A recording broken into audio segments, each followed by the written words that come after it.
సీనియస్ వార్తలకు స్వాగతం. నా పేరు జగన్నాథ్ రెడ్డి. ఏసీబీ వలలో మహిళా అధికారి 15,000 లంచం తీసుకుంటుండగా రెడ్ హ్యాండెడ్గా పట్టుకున్న అధికారులు వికారాబాద్ జిల్లా కలెక్టరేట్ కార్యాలయంలో కలకలం. లంచం తీసుకుంటూ ఏసీబీ వలకు ఓ మహిళా అధికారి చిక్కింది. మంగళవారం వికారాబాద్ జిల్లా కలెక్టరేట్ కార్యాలయంలో జరిగిన సంఘటన కలకలం రేపింది. ఏసీబీ డీఎస్పీ ఆనంద్ కుమార్ తెలిపిన వివరాల ప్రకారం వికారాబాద్ జిల్లా కలెక్టరేట్ కార్యాలయంలోని రెవెన్యూ సెక్షన్లో సుజాత ఉద్యోగిగా పనిచేస్తున్నారు. నవాపేట్ తహసీల్దార్ కార్యాలయానికి ప్రొసీడింగ్ కాపీ పంపించేందుకు 15,000 లంచం డిమాండ్ చేశారు. ఈ మేరకు ఏసీబీ అధికారులకు ఫిర్యాదు చేయడంతో అధికారులు స్కెచ్ వేశారు.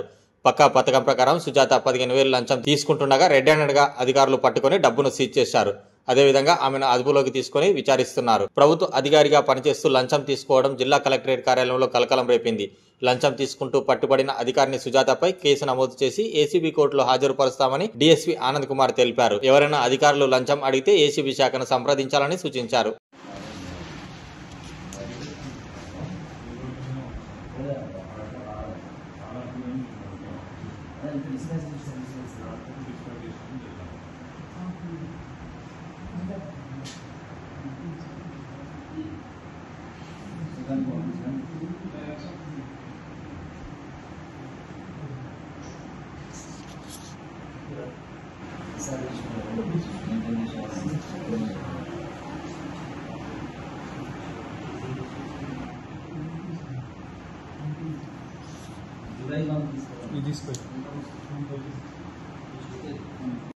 ఒక కంప్లైంట్ రిసీవ్ చేసుకున్నామండి.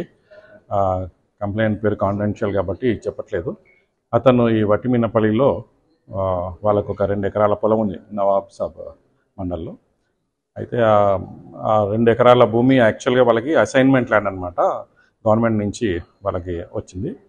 అయితే అసైన్మెంట్ ల్యాండ్ని వేరే వాళ్ళు ఎవరో కబ్జా చేసుకున్నారు. ఆ 2 acres ల్యాండ్ని పట్టా ల్యాండ్ అని చెప్పేసి ఫ్యాబ్రికేటెడ్ డాక్యుమెంట్స్ తోటి అని చెప్పేసి కంప్లైంట్ చెప్పడం జరిగింది. దాని తర్వాత కంప్లైంట్ ఇక్కడ కలెక్టర్ ఆఫీసు తర్వాత లోకల్ తహసీల్దార్ ఆఫీస్కి అప్రోచ్ చేయడం జరిగింది. దాని తర్వాత ఒక అప్లికేషన్ కూడా ఇవ్వడం జరిగింది. అప్లికేషన్ ఇచ్చిన తర్వాత లోకల్ తహసీల్దార్ ఆఫీస్లో ఇచ్చిన తర్వాత అక్కడి నుంచి ఇక్కడికి వచ్చింది. వచ్చిన తర్వాత ఇక్కడ పర్సూ చేసుకోమని చెప్పంటే ఇక్కడ వచ్చేసి ఇక్కడ ఉన్న కన్సర్న్ సెక్షన్లో జూనియర్ అసిస్టెంట్గా పనిచేస్తున్న సుజాత గారిని కలవడం జరిగింది. సుజాత గారు ఇనిషియల్ స్టేజ్లో అయితే ఈ అప్లికేషన్ కలెక్టర్ గారి టేబుల్ పైన పెట్టాలి అంటే 5,000 రూపాయలు ఖచ్చితంగా ఇవ్వాలా అని చెప్పేసి బలవంతంగా డిమాండ్ చేయడంతో ఒక 5,000 రూపీస్ ఆయన ఆల్రెడీ ఫోన్పే చేయడం జరిగింది. చేసిన తర్వాత కలెక్టర్ గారి టేబుల్ పైన ఫైల్ వెళ్ళిన తర్వాత కలెక్టర్ గారు ఆర్డర్స్ ప్రాసెస్ చేసి ఆర్డర్స్ ఇవ్వడం జరిగింది. ఆ ఆర్డర్స్ని మళ్ళీ ఇక్కడి నుంచి తహసీల్దార్ ఆఫీస్కి పంపించాలా.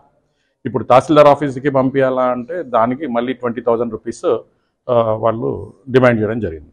ఆ 20,000 రూపీస్ ఆల్రెడీ నేను 5,000 రూపాయలు నేను ఇచ్చాను కదా, మళ్ళీ ఇంకొక 15,000 ఇంకా ఎక్స్ట్రా అని చెప్పేసి మీరు అంటున్నారు. 20,000 అంటే 25,000 అవుతుంది టోటల్గా అని చెప్పేసి కంప్లైంట్ రిక్వెస్ట్ చేస్తే సరే 5,000 ఇచ్చా కాబట్టి ఇంకా మిగతా 15,000 ఇవ్వమని చెప్పేసి డిమాండ్ చేయడం జరిగింది. సో ఆ ప్రాసెస్లో మా దగ్గర వచ్చి కంప్లైంట్ చేస్తే ఈ 15,000 రూపీస్ ఈరోజు తను తీసుకుంటుండగా రెడ్ హ్యాండెడ్గా పట్టుకోవడం జరిగిందండి. ఇప్పుడు ఆ సుజాత గారు ఇక్కడ జూనియర్ అసిస్టెంట్గా చేస్తున్నారు ఈ సెక్షన్లో. సో దీని తర్వాత ఇంకా అరెస్ట్ చేయడం జరుగుతుంది. ఇంకా మిగతా ప్రాసెస్ అన్నీ కూడా ఇన్వెస్టిగేషన్ నార్మల్ ప్రొసీజర్ ప్రకారం చేస్తామండి. సార్ సుజాత పాటు ఇంకా వేరే ఉన్నారా? ఇప్పుడు ప్రస్తుతం మా ఇన్వెస్టిగేషన్లో మాత్రం తన పాత్ర ఒకటే తెలిసిందండి. మేము ఇన్వెస్టిగేషన్ అనేది జరుగుతూ ఉంది. దీంట్లో ఇంకా వేరే వాళ్ళ ఎవరైనా పేర్లు వస్తే ఖచ్చితంగా చర్యలు ఉంటాయి. సరే, ఈ అమౌంట్ అనేది ప్రొసీడింగ్ కోసం లేకపోతే ఆర్డర్ కాపీ కోసం అంటే ఏ దానికోసం అడిగింది? ఈ ఆర్డర్ కాపీని అక్కడ లోకల్ తహసీల్దార్ ఆఫీస్కి పంపించడానికి. Thank you.